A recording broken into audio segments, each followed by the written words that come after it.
لو انت في 2025 لسه ما عملتش فلوس اونلاين او حتى مش عارف تبدا منين ولسه حتى ما اخترتش المهاره اللي انت فعلا تستاهل تتعلمها، فانت حاليا في الفيديو الصح. كل يوم في الاف من الناس حوالين العالم بيعملوا فلوس كتير جدا اونلاين من خدمات هم حتى مش بينفذوها، وكل اللي هم بيعملوه انهم بيستخدموا الاي اي عشان يعمل لهم كل شغلهم. انا عايزك تركز معايا في الفيديو ده لحد الاخر، عشان حرفيا انا هعلمك ازاي تقدم خدمات مطلوبه في السوق، مش محتاج يكون عندك ولا خبره ولا مهاره ولا حتى محتاج منك اي راس مال. انا مش جاي ابيع لك اي كورس او ابيع لك اي حاجه بفلوس، انا همشي في الفيديو ده معاك خطوه بخطوه لحد ما تعمل فلوس، وكمان هوريك امثله حقيقيه فعلا، وهعلمك كمان ازاي تشتغل على كل منصات العمل الحر. ركز معايا جامد قوي عشان اللي هتشوفه دلوقتي مش مجرد كلام وخلاص، دي خطوات ممكن تبدا تمشي عليها من دلوقتي وتعمل اول فلوس ليك اونلاين. قبل ما ابدا في شرح اي حاجه ما تنساش تعمل لي سبسكرايب وتفعل الجرس عشان يوصلك اي شرح جديد. قبل طبعا ما نبدا نشرح اي حاجه، صلي على النبي عليه الصلاه والسلام، وهات ورقه وقلم وكوبايه الشاي الجميله بتاعتك ويلا بينا. اول حاجه تعالى اقول لك ايه اشهر ادوات الذكاء الاصطناعي في 2025. اول اداه معانا هي شات جي بي تي، طبعا غنيه عن التعريف، الناس كلها عارفاها، بس ناس كتير ما تعرفش ان هي ممكن تستخدم شات جي بي تي ده عشان يعملوا فلوس كتيره جدا. ودي بعض الحاجات اللي ممكن تقدر تعملها بشات جي بي تي. ممكن تكتب مقالات،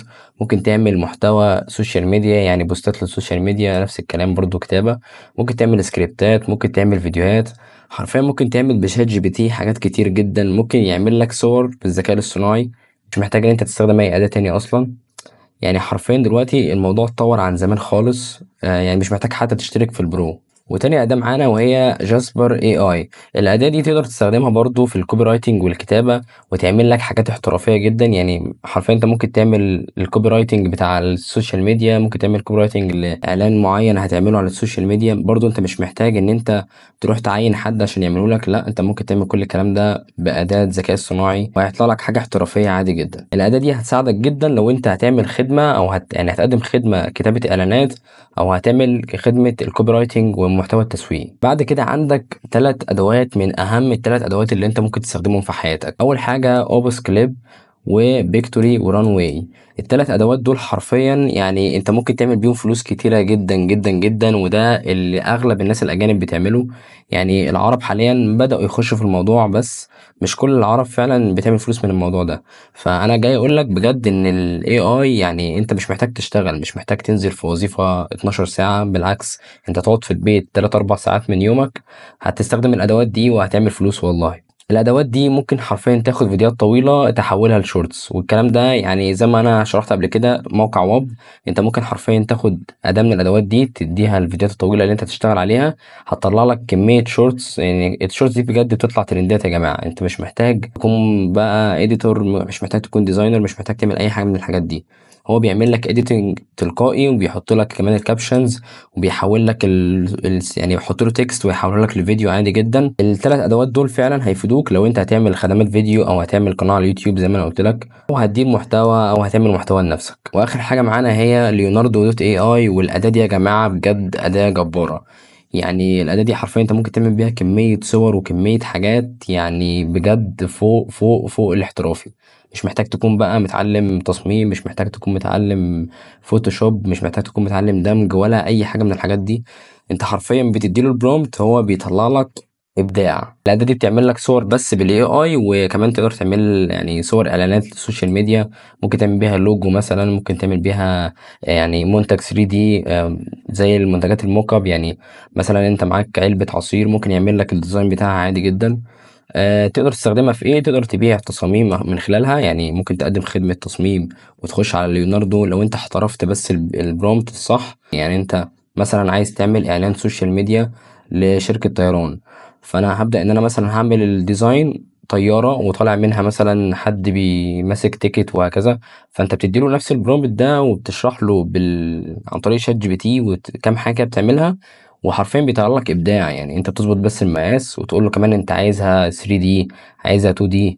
يعني بجد يا جماعه حاجه كده مبهره. وكمان هيساعدك تعمل منتجات رقميه زي البوسترات وزي الكفرز بتاعت الكتب، وممكن تعمل كتب ذات نفسها. فممكن تعمل بيها حاجات كتيره جدا. برضه يا جماعه مش هي دي الادوات الذكاء الاصطناعي بس، حرفيا يعني ادخل بس ابحث عن اي حاجه واكتب جنبها اي اي، هتلاقي ان هي معمول لها اداه.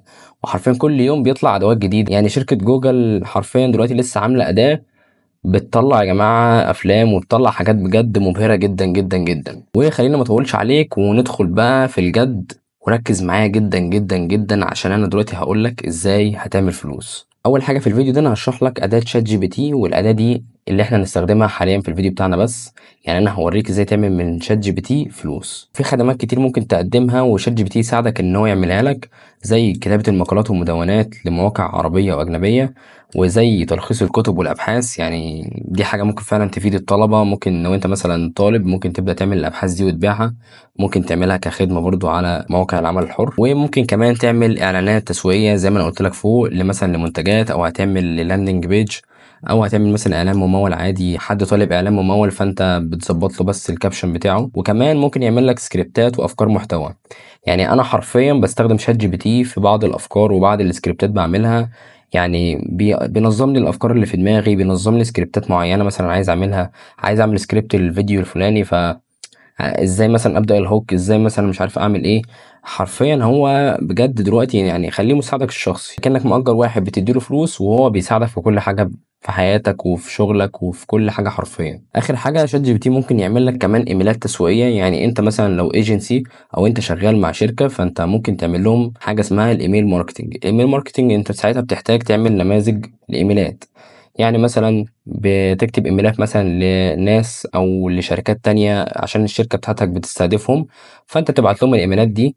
وطبعا الايميلات دي لما بتيجي تتعمل بتحتاج مثلا حد محترف في الكوبي رايتنج عشان يعملها. ولكن دلوقتي احنا مين معانا شات جي بي تي اللي هيعمل لنا الايميل من غير اي تعب، من غير اي حاجة. اه ممكن تقول لي يا احمد طب هو مش ممكن ما يعملش كل حاجة بشكل احترافي؟ اقول لك لا، انت ممكن تديله شوية اوامر صح وتفهم شات جي بي تي جدا. يعني مع الوقت كل ما انت بتتمرن وبتفهمه اكتر وهو يفهمك كمان، فانت ساعتها انت مع شويه تفكير ومع شويه تعديلات من عندك انت هتظبط السكريبت، وهتظبط مثلا الايميل او السكريبت، او هتظبط الفيديو، او هتظبط الصوره كمان. هتظبط كام حاجه كده من عندك اضافيه، واشتغل يا باشا وهيطلع لك فعلا نتائج احترافيه جدا بجد والله. طبعا انت شفت كل الخدمات اللي شات جي بي تي يقدر يقدمها لك ويقدر يساعدك ان انت تقدمها وتعمل منها فلوس. وفعلا اسهل خدمه ممكن تبدا فيها حاليا، يعني انت بس اقفل الفيديو ده وابدا، هي خدمه الكتابه.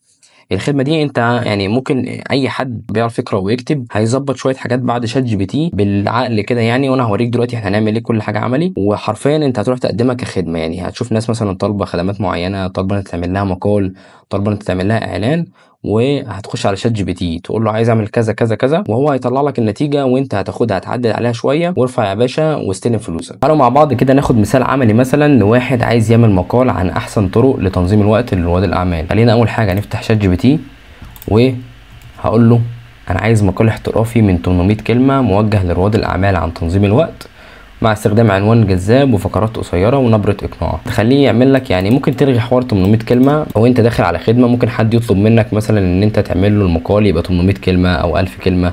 فطبعا انت بتشوف هو محتاج ايه، وببدا ان انا اعدل الامر اللي انا هديه لشات جي بي تي. وبعد ما شات جي بي تي طلع لنا النتيجه اللي انتوا شايفينها دي في اقل من 5 ثواني، تعالوا كده نقرا ونشوف عمل لنا ايه. اول حاجه قال لك العنوان: الوقت ليس مالا بل هو حياه، كيف تنظم وقتك كرائد اعمال. يعني بص هو حرفيا كتبوا لك كمان باللغه العربيه الفصحى. افهم عدوك الحقيقي. ثانيا يعني عملوا لك كمان كنظام النقط زي ما انا قلت له بالظبط، وكمان عمل لي قاعده 80/20. الحاجات دي اصلا مفيده يعني. بص شات جي بي تي بيعمل ايه يا جماعه، انا مش عارف انتوا شايفين طبعا اللي بيحصل. الموضوع مبهر، الموضوع مبهر بجد جدا جدا. وزي ما انتوا شفتوا النتيجه اللي طلعت، وطبعا ده مثال عملي يعني مش مثال حقيقي، ده مثال انا اللي عامله. فخلينا نرجع ونشوف هنعمل ايه تاني. دلوقتي انت هتسالني تقول لي طب يا احمد انا دلوقتي هبيع ازاي، وهبيع فين، وهستلم فلوسي ازاي، والحاجات دي كلها هعملها ازاي يا احمد؟ انا هقول لك عندك منصات كتير. عندك منصه فايفر، عندك منصه اب وورك، عندك منصه فريلانس، عندك منصه خمسات، عندك منصه بيبول بير اور، وعندك كمان منصة زيادة اسمها مستقل. ولكن يعني كل المنصات دي اللي انا اتكلمت عليها دي، فايفر واب وورك وفريلانس وبيبول بير اور، المنصات دي كلها حرفيا يعني اجنبية، فانت الشغل فيها والمنافسة فيها عالية شوية. فممكن ان انت مثلا تبدأ كبداية تبدأ على موقع خمسات او مثلا موقع مستقل. ولكن انا برجح موقع خمسات لان انت بتعرض فيه الخدمة بتاعتك وبتستنى ان انت يجيلك طلبات عليها. انت حرفيا ممكن الخدمة تعملها مثلا تنزلها عندك وتكسب منها مثلا تبيعها 100 مرة او 200 مرة عادي جدا، مفيش اي مشكلة. وانا هوريك كل ده عملي دلوقتي، وهوريك الناس بتطلع كام كل شهر. خلينا ندخل على موقع خمسات زي ما انتم شايفين بالشكل ده، هننزل تحت شويه ونخش على كتابه وترجمه. هتلاقي تصنيفات كتير للكتابه والترجمه. هتلاقي في ترجمه، هتلاقي في كتابه سي في، هتلاقي قصص قصيره، هتلاقي سيناريو فيديو، هتلاقي مقالات وتدوينات، هتلاقي تدقيق لغوي، هتلاقي كتابات نصوص اعلانيه. يعني حرفيا الخدمات كتير. انت بتختار حاجه معينه مثلا، وليكن مثلا خلينا نبدا دلوقتي وناخد النصوص الاعلانيه. زي ما انت شايف هنا دي كلها خدمات ناس مقدماها برضو. هنا ممكن تلاقي ناس عندها خبره فعلا في المجال، وممكن تلاقي ناس تانية بتستخدم نفس الاستراتيجي اللي انا بقولك عليها دلوقتي دي. فخلينا بس كده نبص بصه على الخدمات اللي بتتقدم، وكمان يعني التقييمات والحاجات اللي هنا دي عدد شراء الخدمات، يعني عدد الفلوس اللي جت. وزي ما انت شايف هنا يعني ده عمل ما شاء الله 86، وده عمل 136 مبيعة. يعني طبعا انت لو حسبتها مبلغ كبير. عندك هنا كتابة دعاية لأي منتج أو كورس. هنا واحد عامل لك مثلا كتابة سيناريو إعلانك بطريقة جذابة متفقة مع علم الكوبي رايتنج، بوستات تسويقية على الانستجرام وفيسبوك. احنا ممكن مثلا ناخد دي على جنب كده نشوفها، وممكن كمان نشوف دي ونشوف دي. ولو جينا بصينا برضو بصة تانية هنا، يعني هتلاقي حاجات كتير. هتلاقي الناس كلها شغالة وبتعمل فلوس عادي جدا. كل اللي عليك بس انت تبدأ مش اكتر. طبعا هي هنا بتشرح عن الخدمة بتاعتها. كل واحد محتوى 200 كلمة، انستجرام او فيسبوك او مواقع. يعني البوستات اللي هي بتعملها بتديك البوست 200 كلمة. اشتغلت في حاجات كتير، يعني مش احسن حاجة يعني المعرض يعني، ولكن طبعا زي ما انتم شايفين حاجات هنا هي عاملاها بجد. انت ممكن تعمل الحاجات دي كلها اصلا بشات جي بي تي. وزي ما انتم شايفين هي عملت 16 مبيعة ما شاء الله، والمبيعة الواحدة ب$10، يعني حوالي $160.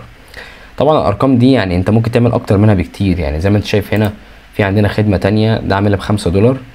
وكمان في حاجة اسمها التطويرات. يعني في ناس كتير اصلا بتشتري تطويرات زيادة، بيشتري مثلا مقال زيادة او ان هو يضاعف الخدمة. بيشتري مثلا تطويرات بقى انت بتعملها في الخدمة بتاعتك عشان تزيد في الفلوس. وزي ما انتم شايفين ما شاء الله هو عمل هنا 86 مبيعة، والمبيعة الواحدة ب$5، يعني داخل في حوالي $400 او $450 من غير ما يتعب. والموضوع مش كبير، يعني هو عامل 25 كلمة بس، فحرفيا الموضوع مش هياخد معاه وقت اصلا. وزي ما انت شايف برضو دي خدمة تانية عن سيناريو اعلانك، برضو ده اعلانات نفس الفكرة برضو. زي ما انتم شايفين هنا برضو هو عمل كذا بوست لكذا حد، يعني ما شاء الله برضو هو شغال وكويس جدا. وده عمل 136 مبيعة، يعني دخل حوالي $1360. يعني يا جماعة بجد الارقام كبيرة ما شاء الله، يعني ربنا يبارك. بس بجد الموضوع يعني حاليا دلوقتي خلاص، يعني مفيش حد دلوقتي بيوظف حد. الناس بتخش على مستقل مثلا او على خمسات، بيشوف الخدمات المعروضة والخدمة اللي هو عايزها وبيشتريها. يعني انا ممكن دلوقتي ادوس هنا اضافه للسله واخش اشتري الخدمه عادي جدا. يعني مثلا انت لو العرض بتاعك كويس وجيت قدامي فانا اكيد لو شفت العرض مظبوط والدنيا مظبوطه وحطيت لي كمان معرض اعمال ليك واعمال انت عملتها قبل كده، فاكيد طبعا انا هشتري. فزي ما انتم شايفين طبعا الموضوع بسيط، يعني بجد انت بتخش تعمل حساب على خمسات بس. ويعني انا جاي اقول لك دلوقتي كمان انا مش هسيبك. انت فاكرني بقى خلاص انا اقول لك انا كده خلصت الفيديو؟ لا، تعالى بقى اقول لك ازاي كمان تضيف الخدمه على موقع خمسات. اول حاجه بعد ما تدوس على اضافه الخدمه من هنا هيقول لك اعمل لي عنوان الخدمه، واختار التصنيف، واختار التصنيف الفرعي، وشويه حاجات كده المفروض تعملها. فخلينا اول حاجه نخش على شات جي بي تي تاني ونشوف هنعمل ايه. دلوقتي انا هتعامل اكني شخص مبتدئ جدا ولسه هبدا في الموضوع. فخلينا اقول لشات جي بي تي دلوقتي ان انا هبدا شغل على خمسات. كمان هقول له ان انا مبتدئ وهشتغل في مجال الكتابة، فعايزك تساعدني عشان عايز اضيف خدمة عندي في الحساب، مش عارف اضيف ايه. خلينا نشوف كده هيقول لنا ايه. فطبعا هيساعدك شوية هنا. اولا اختيار النوع الخدمة المناسب، امثلة لخدمات كتابية، كتابة مقالات، اعادة صياغة مقالات، كتابة بوستات سوشيال ميديا. الخدمة بتاعت السوشيال ميديا يعني مطلوبة جدا، فاحنا ممكن نبدأ فيها. خلينا مثلا ناخد الخدمة دي، هتيجي هنا تاخدها كوبي. هنا بيقول لك مثال عملي على خدمة ممكن تضيفها، بيوريك برضو ان الحاجات دي ممكن تعملها يعني عادي جدا. خلينا اقوله مثلا انا عايز الخدمة دي،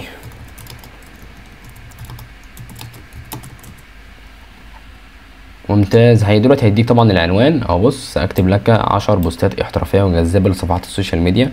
اجي اخد ده كوبي كده وهرجع على خمسات، اضيف العنوان بتاع الخدمه، هضيف التصنيف كتابه وترجمه. اجي على التصنيف هنا ممكن اقول له كتابة محتوى السوشيال ميديا. طبعا يعني ما تحاولش انت تزود في سعر الخدمه، خليها $5 زي ما هي، وطبعا مده التسليم يوم واحد، لان انت يا باشا هتشتغل بالاي اي، فانت عارفين ممكن تعمل الشغلانه في 5 دقايق. هنا هيقول لك حط لي كلمات مفتاحيه، هنروح طبعا على شات جي بي تي عشان يكتب لك كلمات مفتاحيه احترافيه. هقول له اكتب لي كلمات مفتاحيه احترافيه للخدمه. هتستنى اقل من ثانيه وهتاخد كل الحاجات دي كوبي كده، هتحط الحاجات هنا كده بيست. طبعا في حاجه هو عايزها، قال لك اختار كلمات مفتاحيه معبره عن خدماتك بحد اقصى 5 كلمات، فهرجع برضو لشات جي بي تي هقول له الكلام ده، الاقي 5 كلمات مفتاحيه. تمام، هاتهم كده يا باشا، تعالى ارجع تاني ضيفهم، لازم نضيفهم واحده واحده، فهنضيفهم واحده واحده كده، هضيفهم وارجع لكم تاني. وبعد ما ضفت الكلمات المفتاحيه دوس هنا على التالي، وهنا جاب لك صفحه الخدمه. هنا بتكتب وصف الخدمه، هنا بتكتب المميزات، هنا بتحط معرض اعمال لو عندك، وهنا بتكتب للعميل هيستلم ايه. خلينا برضو نظبط الحاجات دي بشات جي بي تي. ممكن ناخد الحاجات دي هنا كوبي برضو بنفس الطريقه دي كده، وهنرجع لشات جي بي تي هقول له ظبط لي الحاجات دي، تعمل له بيست وهو هيظبط لك كل حاجه واحده واحده. وصف الخدمه طبعا هتاخد الحاجات دي كده كوبي، وترجع هنا تروح على وصف الخدمه،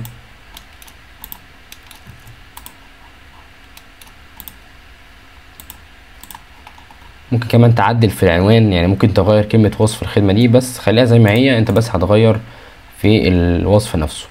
مميزات الخدمه طبعا هتيجي هنا نشوف، ناخد نفس الحاجات دي كده كوبي. يعني هو بجد بيكتب لك حاجات يعني اكنك اصلا محترف بجد، مش محتاج اصلا. ولو ما عندكش معرض اعمال فانت ممكن برضو تستعين بشات جي بي تي. بيقول لك انت لو ما عندكش معرض اعمال حاليا فممكن تعمل نماذج، يعني ممكن تكتب الكلمه دي سيتم اضافه نماذج من الاعمال قريبا ويمكن طلب عينه مجانيه عند التواصل، ممكن تكتب دي. وممكن برضو ان انت تخلي شات جي بي تي هو اللي يعمل لك معرض الاعمال بتاعك.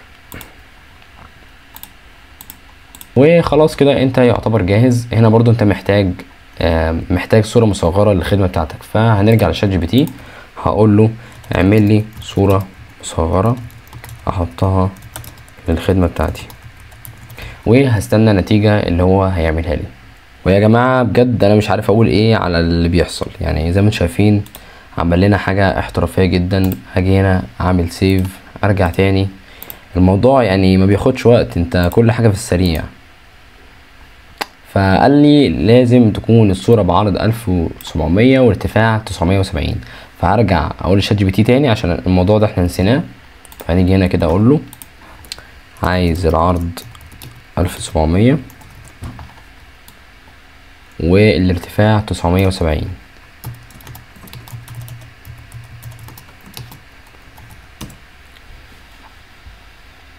برضه هستنى لحد ما يخلص وهرجع لكم تاني. وزي ما انتم شايفين النتيجة اللي طلعت حاجة يعني في منتهى الجمال. فهنعمل داونلود طبعا زي ما انتم عارفين، هنيجي هنا نعمل ابلود للصورة بتاعتنا.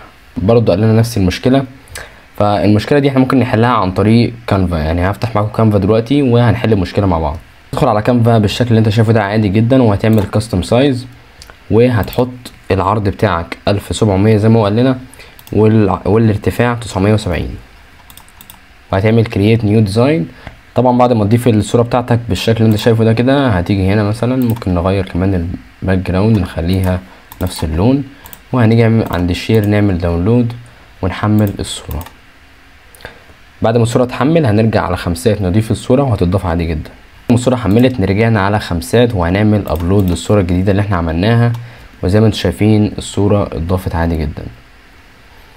طبعا ممكن تلاقي هنا اخطاء، يعني انت لما تيجي تعملها على شات جي بي تي او تعمل على ليوناردو مثلا دوت اي اي، حاول ان انت تفهمه بالظبط ان هو مثلا يرجع يعملها مره كمان، تقول له في اخطاء في الكلام ممكن تظبطها تاني. ممكن يعمل لك مثلا حاجه زي كده وانت بس تحط الكلام على كانفا مثلا عادي جدا. حوار يعني الصوره مصغره، يعني انت وهي مهمه بس مش لازم تبقى ايه اللي هي الحاجه الواو، مش لازم افتح فوتوشوب والكلام ده. يعني لازم استخدم برضو شات جي بي تي او استخدم اي اداه ذكاء اصطناعي. بعد ما خلصت الخدمه بعمل لها ارسال عشان تتراجع وحد من خدمه العملاء يقبل الخدمه، فممكن تاخد مثلا من 24 ساعه ل 48 ساعه. طبعا بعد ما بتخلص الخدمه بترفعها خلاص، وبتستنى بقى ان شاء الله بعد ما تتقبل. وبعد ما الخدمه بتاعتك بتتقبل بتستنى بقى يا باشا الطلبات والشغل اللي بيجيلك. واي شغل بيجيلك بتبدا انت تتفق مع العميل، هو اصلا بيحول لك الفلوس على حسابك في خمسات، وبتسحب الفلوس بتاعتك على حساب البنكي او باي بال. يعني في كذا طريقه للسحب، فما تقلقش من حوار السحب ده خالص.